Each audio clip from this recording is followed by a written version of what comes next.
situation of circumstances, siya ang nagbuot, no? Siya ang nagkontrol. Busa even pa man sa mga situations nga lisod, still ang atong words, because we acknowledge His sovereignty, should conform unsa iyang purpose nga nung gigasahan ta niining talk, no?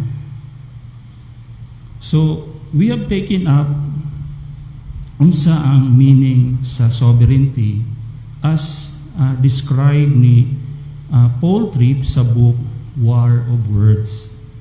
So na take up na to nga ang sovereignty is His unchallenged rule of the universe. Many, no, will not like it. Many will not believe this, but dili mawala ang kamatuoran that the sovereignty of God is all around us. His unchallenged rule of the universe is all around us. And dili lang universal ang iyang pag-rule. Sa number 2, God also rules over all things para sa iyang church, no? Christ died for His church, no? Siya ang bridegroom of the church, and He rules over all things para sa iyang church.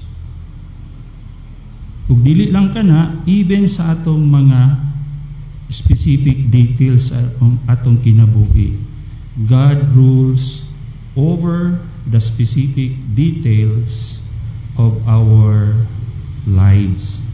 So walay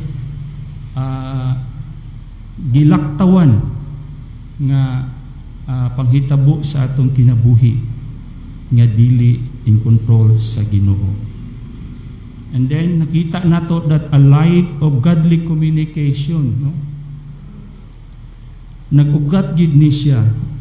Ugat gid ning godly communication sa atong personal, again, personal nga recognition sa sovereignty of God, no?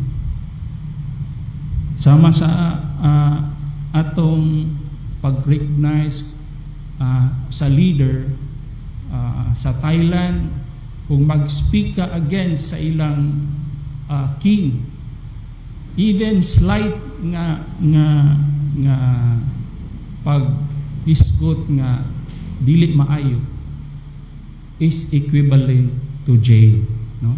Ingon ana ang ilang pagtamod sa ilang king, and so also with God. In other words, only when I submit to the rule of God, who was a perfect plan and is in complete control, diha lamang, no, magpuyo ta and mo-speak ta as He has purpose, no? So sa ikaapat nga punto, unsa ang sovereignty sa God? Ay ikaapat is God rules every aspect of our salvation, no? Walay bahin sa atong kaluwasan nga dili siya ang nag-rule. Now kini nga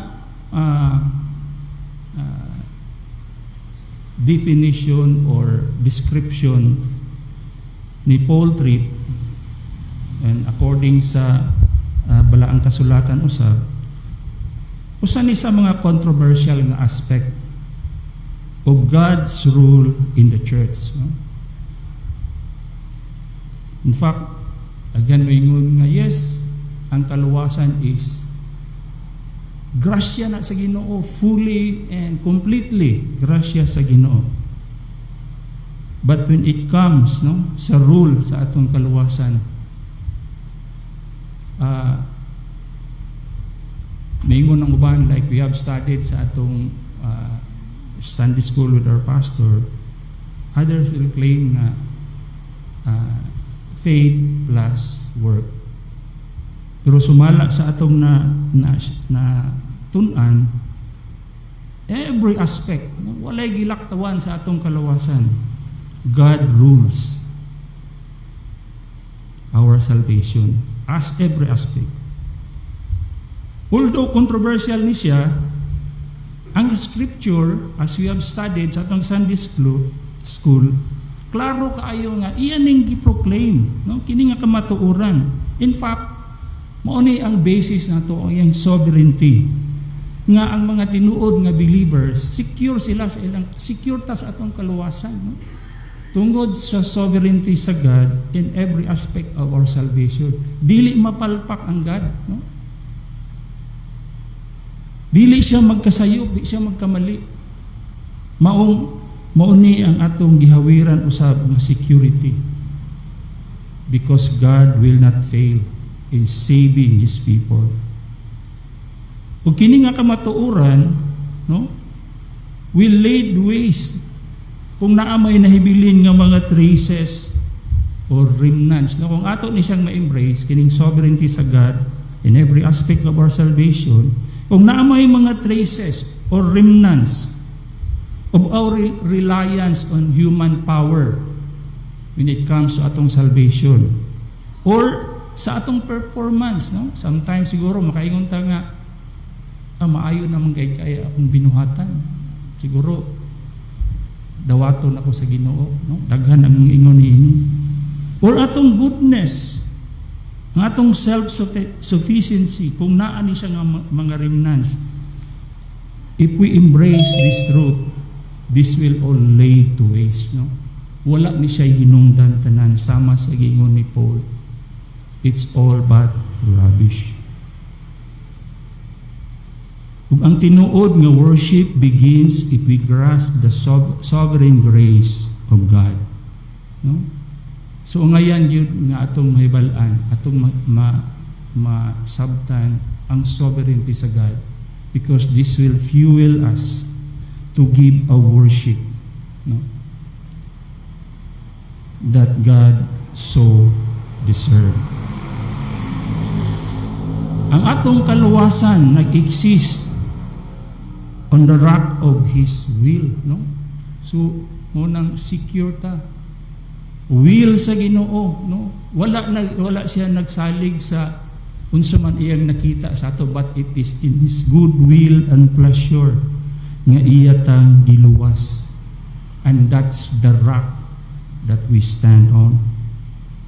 Bisan pa man ang atong first breath of faith, no? At an inkling nga nagsugod og work ang Spirit of God, giving us the first breath. Kining tanan is determined by Him before the foundation of the world. What a sovereign God we have. Kung wala ang gugma sa Ginoo nga gibutang sa atua, sa atong kasing-kasing, surely we would be excluded from the citizenship sa iyang mga katawhan. Separate from His covenant promises, no? Walay paglaom without God in the world, as Ephesians 2:12 says. Ang Ginoo usab mo'y nag-open, no? Sa spiritual eyes nato, no? Kung sa ato lang kaugalingon, we will shun away from God. Dili nato makita ang grasya, ang gugma sa Ginoo. Dili nato makita ang kita mga makasasala kung wala gi-open sa God ang atong spiritual eyes, ang atong spiritual ears, no? It's amazing, no? Duha ka tawo sangyawan, gitudluan, Bible studyhan, the same time, the same person, but ang usa naminaw, ang isa wala. Why is that? Wala tayo lahing explanation pa except God opens the ears of one and closes the others. as Matthew 13:11 to 17, and John 10:25 to 30 says. So every aspect of our salvation depends on Him. O kini klaro kaayo nga gipadayag ni Apostle Paul diha sa Ephesians 1 verses 4 to 6. So atong basahon, no? Kining Ephesians 1, and we have read this many times.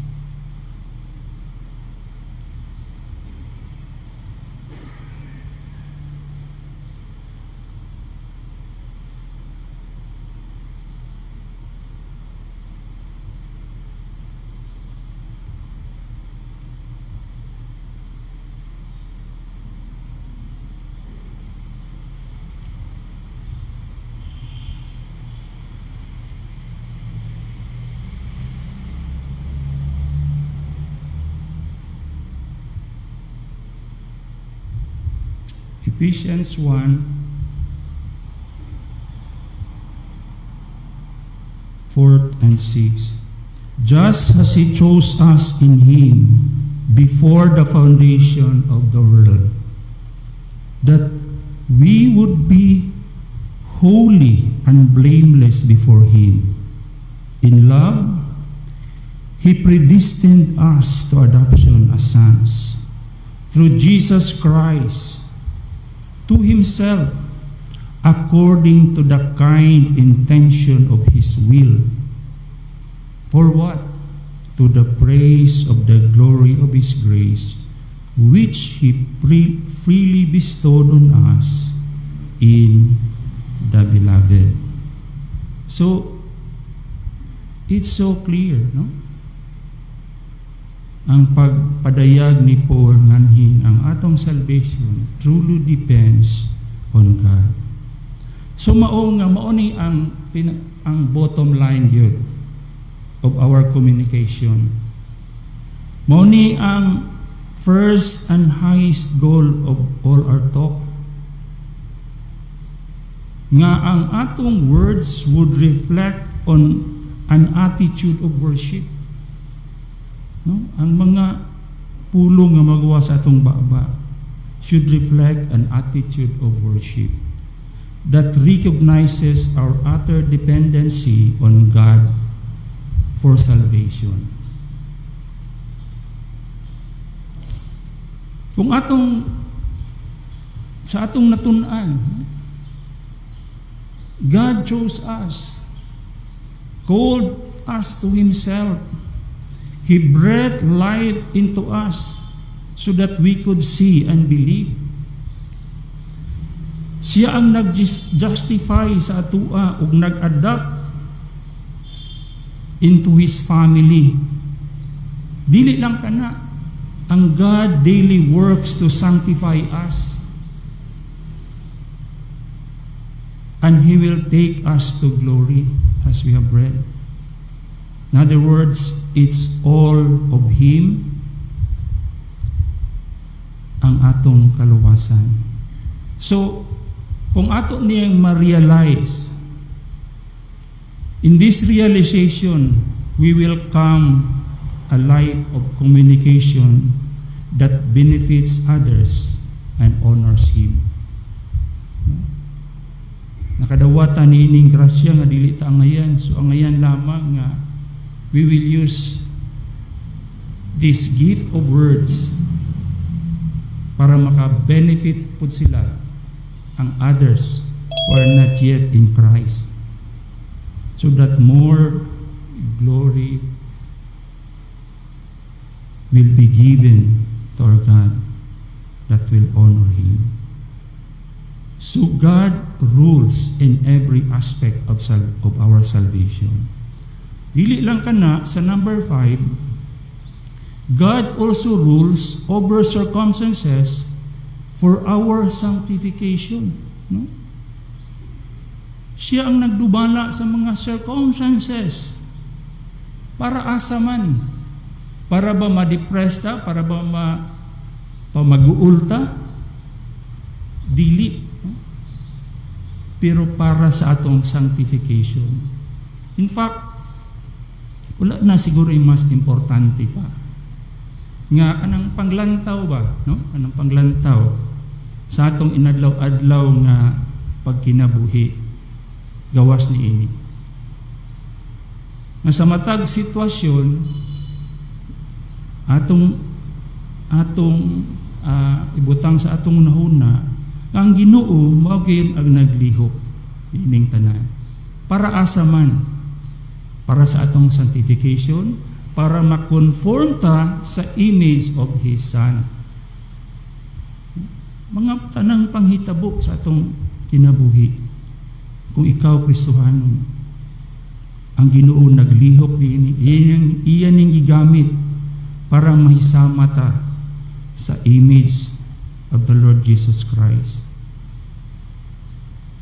Ug kini nga mga kamatuoran, again, klaro kaayo gipadayag sa New Testament, especially diya sa Romans 8:28 to 29, James 1:2 to 4, 1 Peter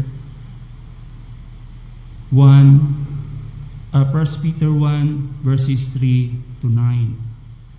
So if you have time, please go over these passages. Romans 8:28 to 29, James 1:2 to 3, 1 Peter 1:3 to 9.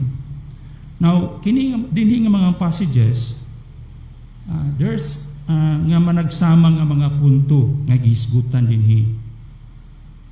Nga ang Ginoo, ang punto nga ang Ginoo nagalihok aron makompleto niya ang iya nang nasugdan nga pagluwas sa wala pa niya gihimo ang kalibutan.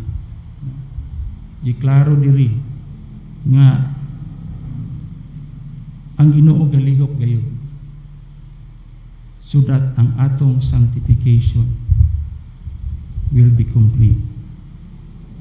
Si Paul dinhi sa Romans 8:28 to 29, nag-ingon siya that God is working all things para mamaayo gayud ang atong pagkahisama ngadto sa imahe ni Christ.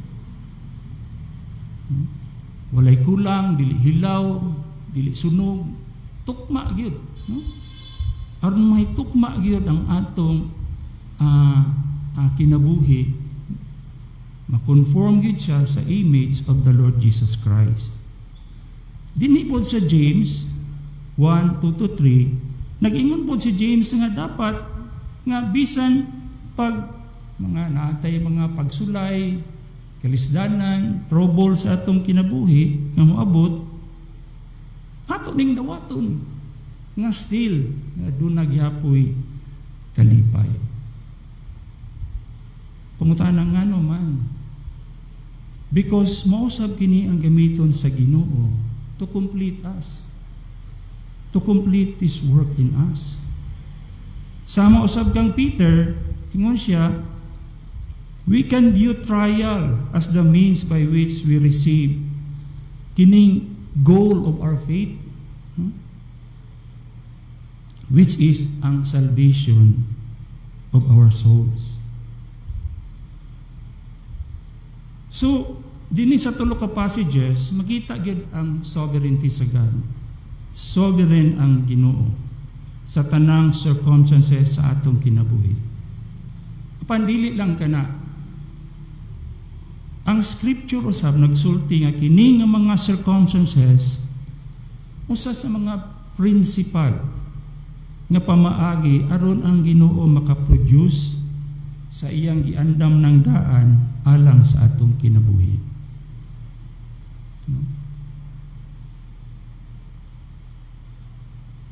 Giandam niyang daan even before the foundation of the world. Unsa man kini, that we would be transformed into the likeness of His Son, who is holy, so that we should be holy as He is holy. So nagpasabot lang ni nga kung makasugata, tag mga problema sa atong kinabuhi, And then we begin to complain, mga pressure sa kinabuhi, naka sa office, school, asa ka man, sa imong neighborhood, asa ka man. We complain, we are essentially grumbling in the face of God. So sa iyong pag-complain, dili na edifying ang mga words na magawa sa imong baba. So we are essentially grumbling. Diha mismo gyud sa naong sa Ginoo. As it were, ga-complain ta nga iya tang gipili. Pinaagi sa iyang gugma o grasya.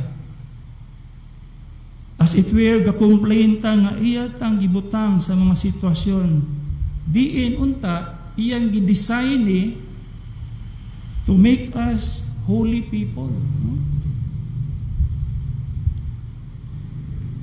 So diha sa atong mga relationship,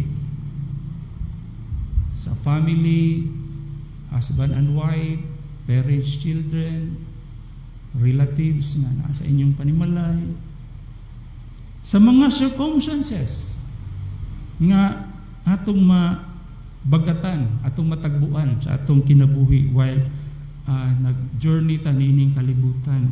Mga problems o trials nga moabot, no? Daghan.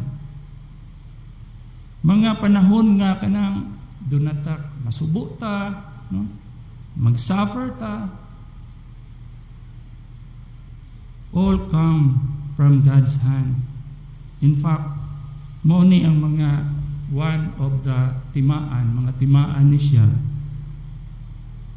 sa gihatag kanato sa Ginoo nga talagsaon nga grasya alang sa atong kalawasan gikan sa power of remaining sin. No? Example, gibutang ka ni ana nga sitwasyon para makultivate ang imong killing of your sin of pride. Gibutang ka na nga sitwasyon so that ang imong impatience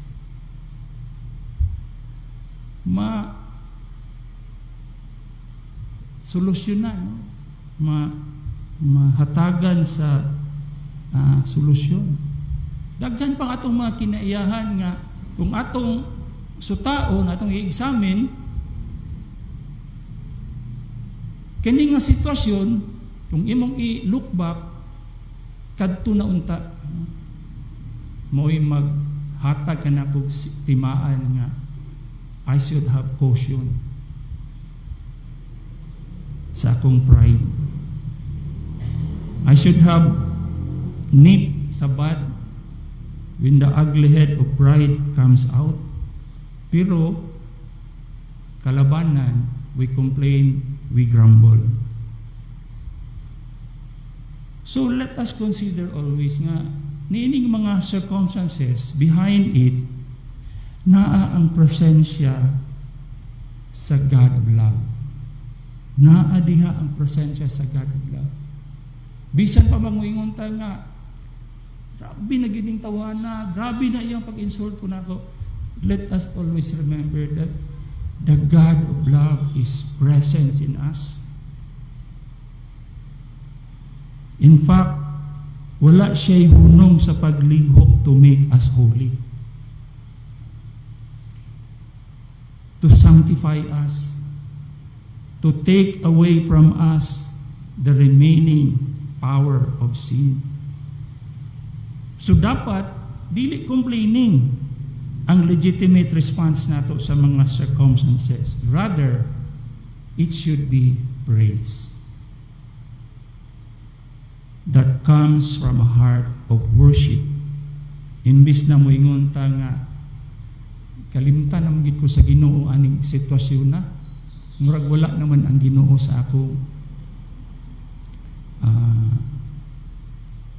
nag-uban ako.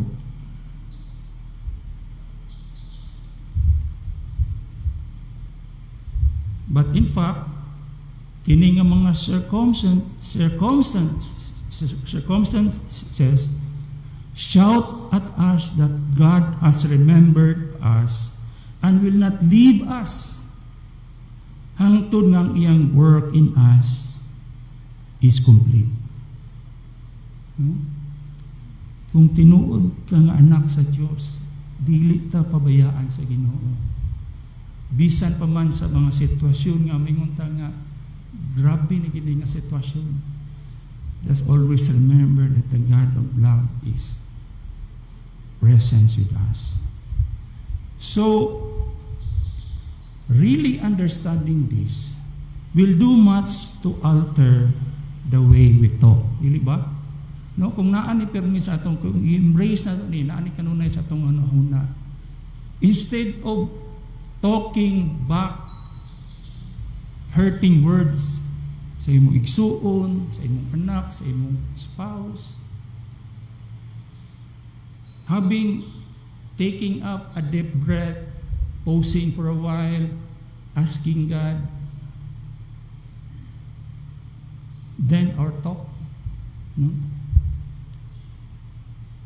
what words will come out sa atong baba will be for the glory sa Ginoo. So example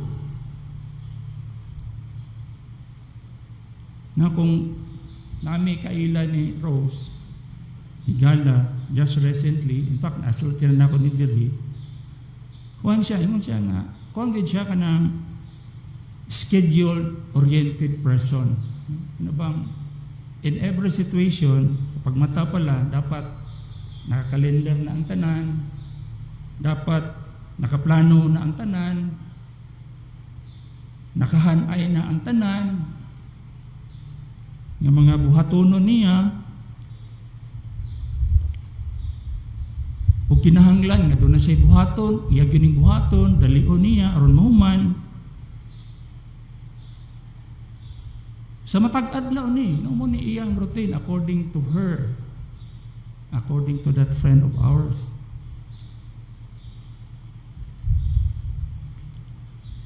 O iya pag yung ginasukod no ang iyang success aning adlaw, ay nahuman ako ni, nahuman ako to, lito na ako, kalaw niya sa iyang mga plano, iwa ko inalimtan. Success.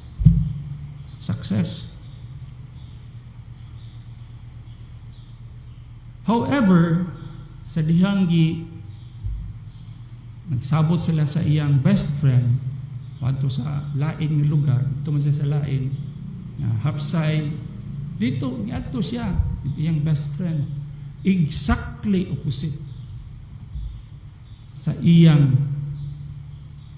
kinaiya or sa iyang how he kanang pagdala sa iyang kaugalingon ug sa sitwasyon mismo dito sa iyang lugar ug sa lugar sa iyang best friend.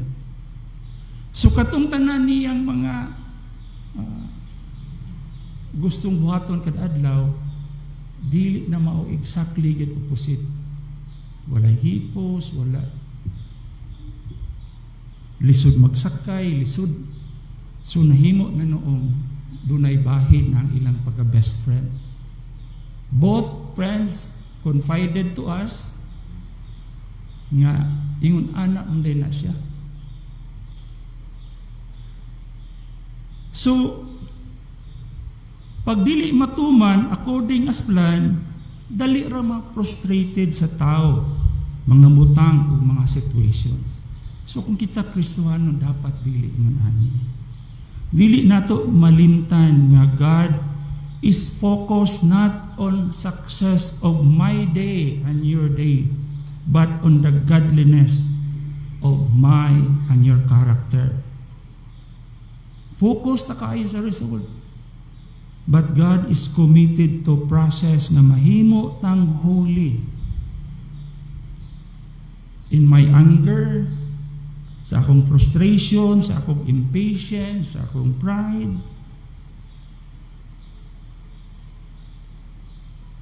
kung ato ning ipagawas, I'm not just fighting, no? Sa mga kinsa man ang nasa atong palibot or sa sitwasyon nga naata. But ultimately, we are fighting God. So mga pangutana, siguro in a sense, mga searching question for us this morning. What comes out of your mouth in times of trouble? What comes out of your mouth in times of trouble? Or what does your heart think and your mouth say when your plan is obstructed or simply falls flat? Doon na kayo mga plano, doon na kayo gusto buhaton, pero bagsak ang imong plano for that day. Maybe because of naitaw na nag-obstruct niyo. What does your heart think?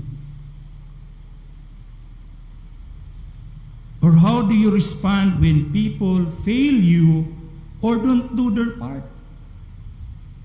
No, siguro sa matag usa nato nakasugat na gid ani ng mga panghitabo, no?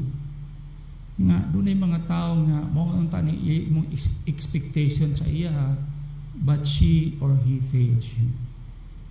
Your son, your spouse, your daughters fail you. Or wala nila buhatang ilang part. Sa office, na kay mga tao, na kay... How do you respond? Or what do you say in moments of frustration and disappointment?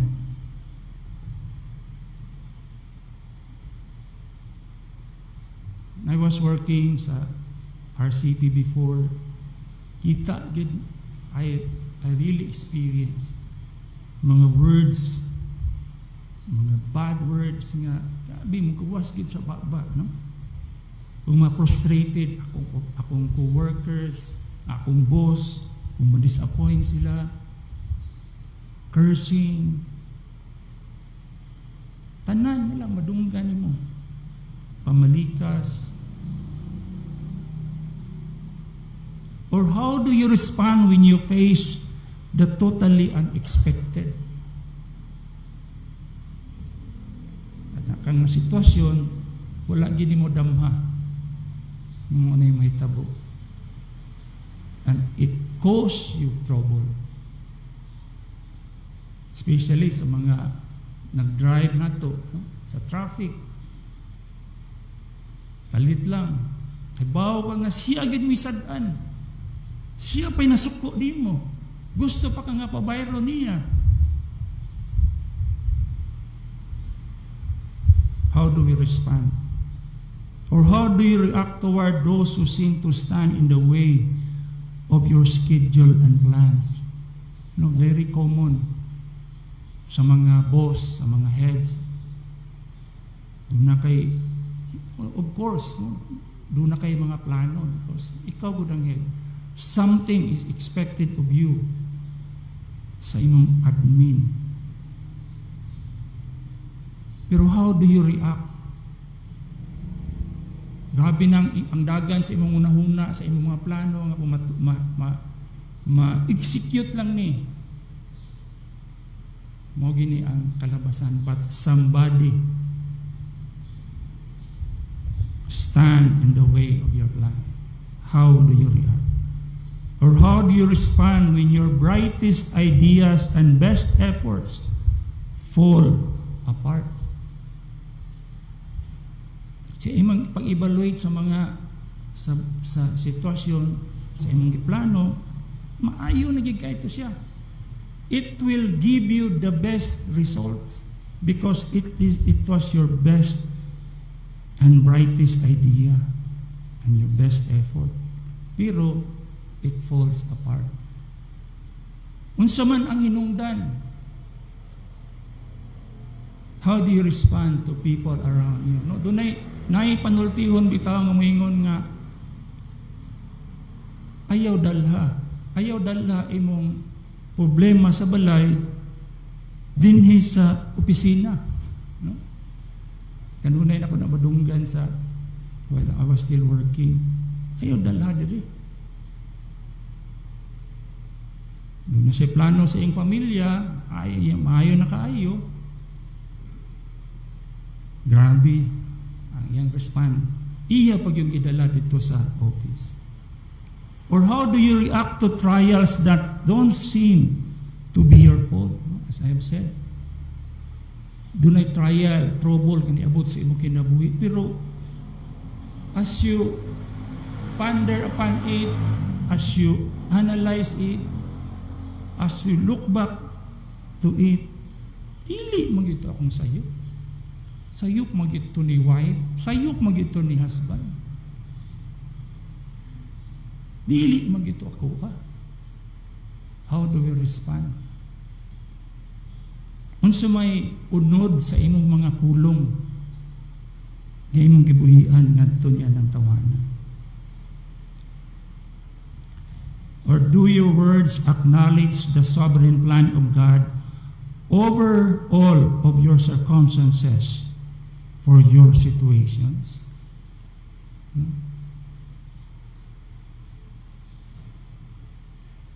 Sa tinuod lang, niana nga sitwasyon, ako I confess nga dunay mga sitwasyon nga wala I'm not thinking about it. To be honest, there are situations nga murag akura wala na ko gi-acknowledge that these are parts of the sovereign plan of God over all sa mga circumstances nga maabot sa akong kinabuhi. How about you, brethren? Do you always consider and acknowledge God in situations like this nga maabot sa inyong kaugalingon? Are you asking God for guidance, pausing for a while, taking a deep breath, asking God to put words sa imong mouth so that you can respond edifyingly ngadto sa tao? And you know, ang New Testament writers tell us nga dili ta dapat ma-surprise kung makasugatan niya, kung makasinati tag mga troubles, trials, o mga suffering.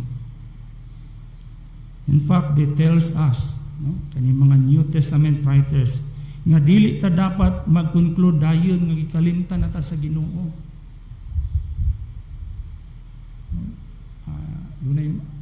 Kanunay nato madunggan, although dili sila mga Kristohanon, Ginoo nga nung butang man ko nimo niini.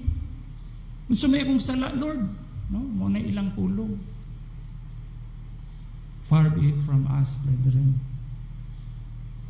nga moingon ta nga kalimtan ta sa Ginoo. Ingon ang mga New Testament writers that for a believer, ang opposite is true. Trials, mo niyang i-consider sa tinuod nga believer nga ang trials are the result of His covenant love sa atoa. We experience difficulty precisely because we are the children of His love. And God will not neglect us so that we can experience the ease we want, dili. But He will perfect us through trial after trial.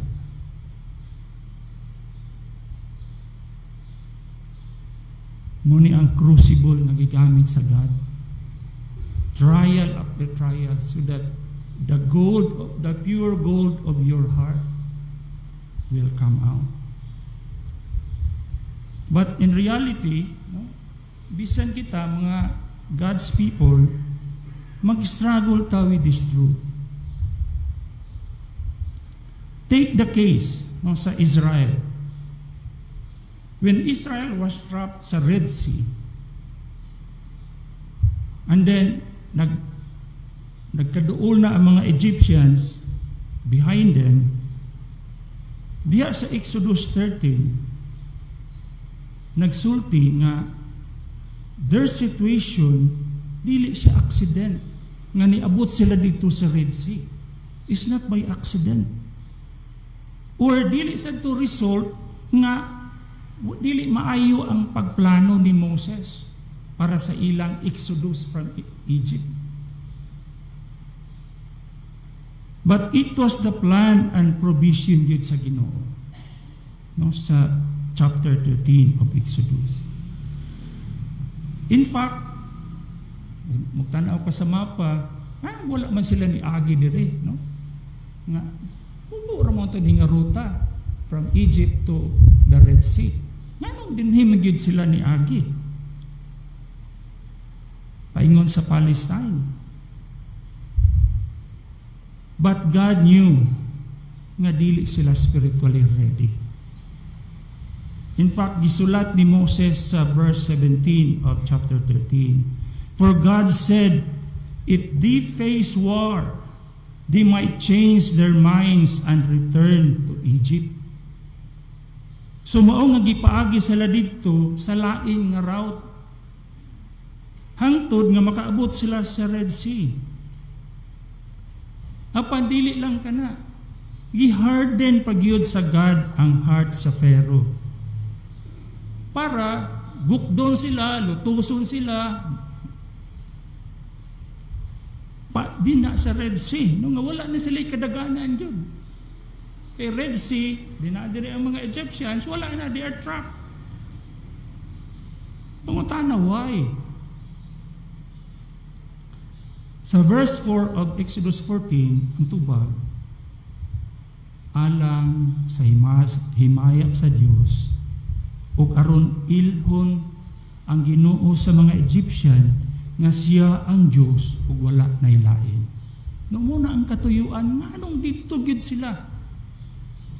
Nganong gibutang sila adtong nga circumstances alang sa himaya sa Diyos amongst the Israelites ug aron mailhan siya sa mga Egyptians nga siya ang tinuod nga Diyos ug wala nay lain.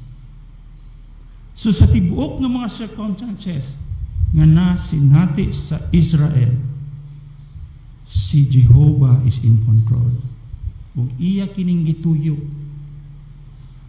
aron maandam ang Israel sa mga war, sa mga battles nga ilang atubangon in the promised land. No, and we know that.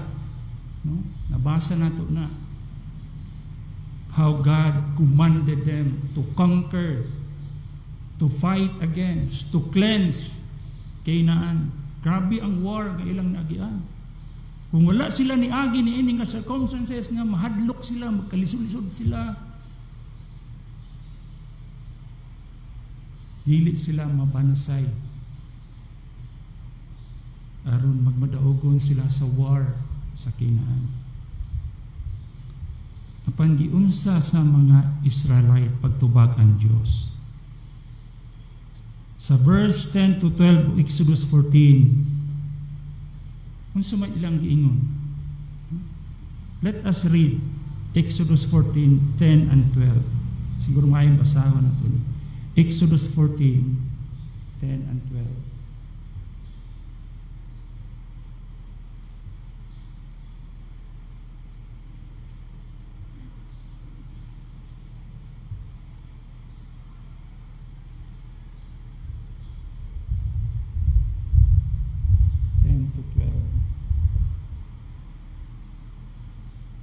As Pharaoh drew near, the sons of Israel looked and behold, no? The Egyptians were marching after them, and they became very frightened, so that the sons of Israel cried out to the Lord. But do you think ang ilang crying is a cry of trust? A cry of faith to the Lord? Tanaw na to sa verse 11. Then they said to Moses, "Is it because there were no graves in Egypt that you have taken us away to die in the wilderness?" Is it a cry of faith and trust in the Lord? Dili, di ba? Why have you dealt with us in this way? So gibasol na nila ang man of God, ang leader nga gi-appoint sa Ginoo, bringing us out of Egypt. Is this not the word that we spoke to you? No? Giingnan niya si Moses. Di ba giingnan ka na Moses dito sa Egypt saying, leave us alone that we may serve the Egyptians. For it would have been better for us to serve the Egyptians than to die in the wilderness. Now, is there crying a cry of faith? A cry of trust to the Lord? Dili, di ba? Pero bagulbol, pagdaot, pagblame kang Moses nga sinugo sa Dios, gikalimtan nila ang gahom sa Dios while they are still in Egypt. Nga sila ang tama o ang Ginoo mao'y sayop, reasons after reasons ilang buhian sa ilang mga baba, sa ilang mga pulo. Now, dili ba typical ni nga mga human reaction usab nato? Siguro kung i-consider nato ang self, dalhon tag usa ka time machine, kung tinuod man na siya, dito nga kapanahunan. Siguro it is possible that I will hear and see people talking and asking each other about Moses. Like, bay usab bakas nag-uyon nga si Moses mahimo na tong leader? No, siguro na yung mga inaanak nga mga hungiyong nga madunggan nato. Uyon baka bay nga si Moses mahimo na tong leader nga dala man ta niya diri? Or siguro madunggan nato nga mingon nga nahibalan pa lang unta nato daan nga failure ni si Moses, dili kita mo uban ani.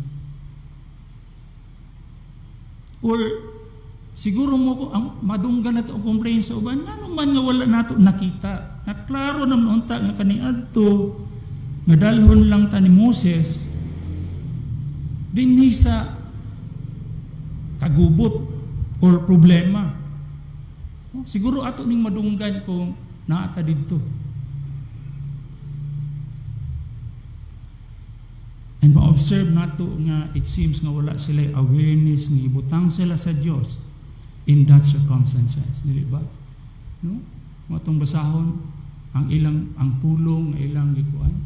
Murag wala sila awareness that it was God who put them in that situations. Nga gibutang sila sa Dios diin tukma gyud sa iyang gusto nga mahitabo. Sa Exodus 13:20-22, nakasaksi sila, no? Nakita nila sa ilang mata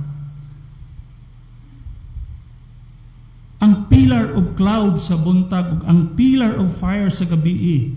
Nga mao ilang sundon, no? Mao ilang guide sa ilang journey. No, kita nila. Saksi sila. Kita sa ilang mga mata. So it is obvious nga ang Ginoo is the one leading them. Through those pillars nga mao'y visible indicator nga ang Ginoo mismo mo'y nag-lead nila going to the Red Sea. Pero sa diha dito na sila. Did they acknowledge these things? No. But they blame ultimately God. In their panic, ilang ikalimtan ang Dios ug ang iyang sovereign nga plan. Gibasol o gi-accuse nila si Moses nga ilang human leader.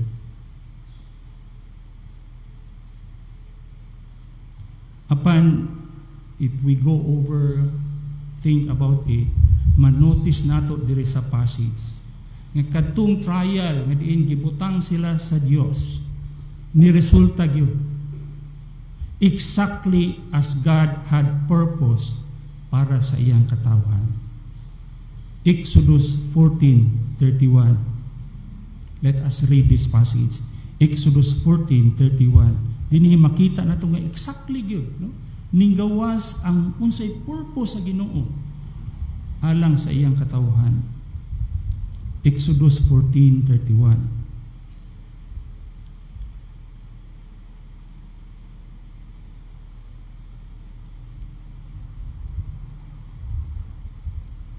When Israel saw the great power which the Lord had used against the Egyptians, the people feared the Lord, and they believed in the Lord and His servant Moses.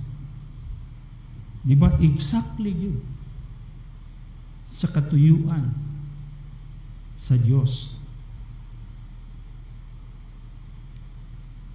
And kini nga account sa Old Testament gigamit ni Apostle Paul sa 1 Corinthians 10 verse 11 isip examples o warning para sa atua nga ang trials reveal unsa ang atong hearts. Dili ba mapasalmaton ta sa Ginoo nga God will reveal unsa ang gyud day ang atong sulod sa atong kasing-kasing nga dapat natong wagtangon, nga ang trial expose our reaction to trials. Sama sa Israel, dali ratang malimot sa presence of the sovereign God. Ang resulta, we curse the situation and blame people around us. But God wants us to remember the truth of His sanctifying control over our circumstances. Niini nga paagi makabilta og biblical model of communication.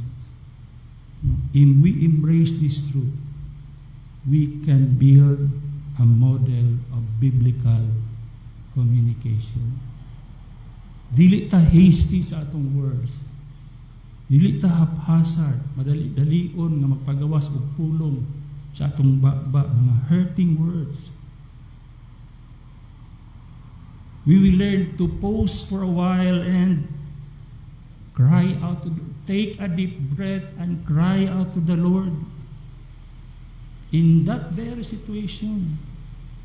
And surely God will put words into our mouth sama sa pagsaad to put og words sa mouth ni Moses, ni Aaron, when he reasoned to God that he was not eloquent in speech.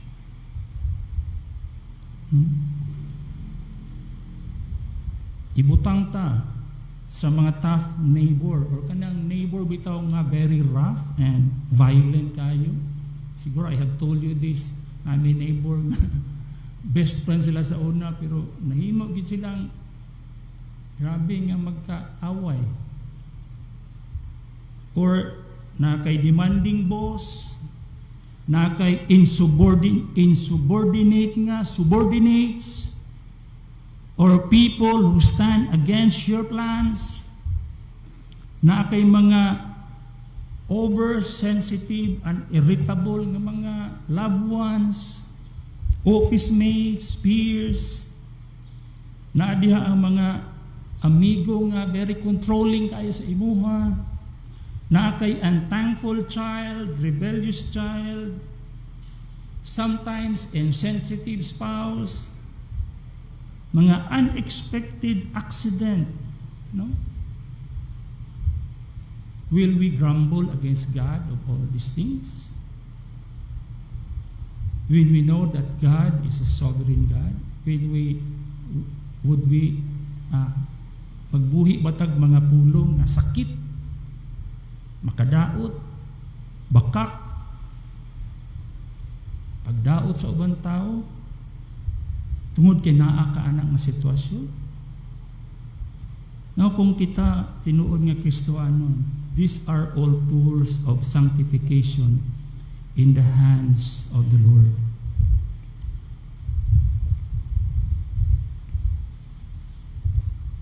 Dunay mga higayon nga maglasud ta og basa sa kinaiya, sa action, sa word, sa tao, which will put us into troubles. Yes, tinuod na. Apan subo kaayo nga moingon ta nga Lord, gibiyaan man kunimo niini nga circumstances, rather than acknowledging nga mauni ang clear indication that He is near and carefully controlling things for your good and for my good. So ang resulta, we fret, we are anxious, and complain instead of worshiping, acknowledging God, acknowledging His sovereignty. Brethren, wala na tayo time. Di rin ako taman sa 5. We have still 2 more. Siguro some other time at ni manon. So, exactly, we are 1 hour sa atong Sunday school. So, anything madugang ninyo or inyong experience, there's still 2 more nga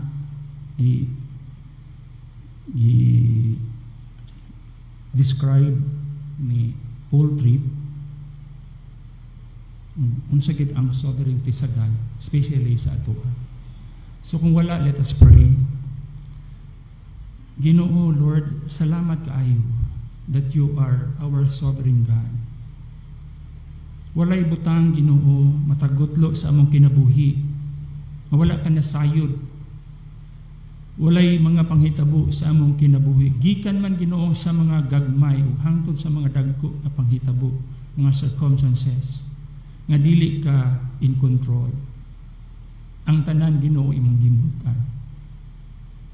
O imong katuyuan, Ginoo, nga ikaw mahimaya. O kining imo mga katawan, O Diyos, malimpyuhan sa power of indwelling sin of pride, sin of impatience, and many other sin, Lord, nga still residing and sometimes gaining foothold sa among kasing-kasing. Ginoo, tabangi mi kanunay nga ma-embrace namo ang imong sovereignty, nga sa diha, Ginoo, nga makasugat mi, makatagbo mi, O Diyos, o mga circumstances sa among kinabuhi, nga you will put us in order to purify us, to sanctify us. Lord, help nga words that will come out in our mouth will not be word of cursing, complaining, grumbling, but a word, even, Lord, of thanksgiving, even a word, Ginoo, nga maghatag o himaya sa imong sovereign o balaan na pangalan. Ginoo, salamat kini pagtulunan. Isulat kini, Ginoo, sa among kasing-kasing. Gamita kini, Ginoo. Magtabangi mi, i-apply namo ni sa among Kristohanon ng kinabuhi. Samtang magalakaw mi, Amahan, niining kalibutan nga puno gayud sa problema, temptation, trials, and troubles along the way. Salamat kay Ginoo na ikaw is the Lord over all these things. Kanila, O Diyos, nga wala pa kanimo. Makita nila unta, O Diyos, nga sa ilang kaugalingon, Lord, wala silang mahimo. They would curse you, they would curse people, they would curse situations, rather than giving thanks and worshiping God. Lord, may it be that this time of hearing your word will be the very time also, Lord, that they will come to their senses, their inability, Ginoo, that they will come to the Lord Jesus Christ as their Lord, as their sovereign God and personal Savior, and acknowledging their own sin. Salamat kay Ginoo, and we pray all these things in Jesus' name. Amen.